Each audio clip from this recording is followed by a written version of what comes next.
Mga kapitbahay sa Calabarzon, importante ito. Nagbubuga ng VOG ang Bulkang Taal at kailangan na nating kumilos. Nag-abiso na ang Philippine Institute of Volcanology and Seismology o PHIVOLCS tungkol sa Bulkang Taal.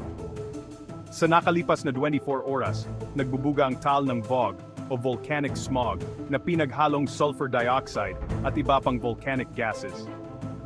Noong Agosto 15, umabot sa 3,355 tonelada ang ibinugang sulfur dioxide ng Taal at nakitang may tumataas na mainit na volcanic fluids sa main crater lake. May nakitang mga plume na umabot sa 2,400 metro ang taas at patuloy na tinatangay sa direksyong hilaga-hilagang kanluran.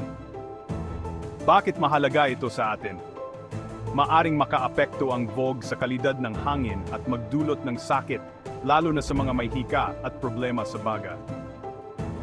Pinapayuhan ng PHIVOLCS ang lahat na bawasan ang paglabas ng bahay at magsuot ng mask kung kailangan talagang lumabas.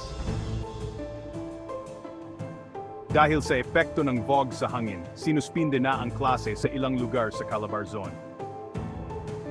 Kaya't siguraduhing updated tayo sa mga anunsyo at balita.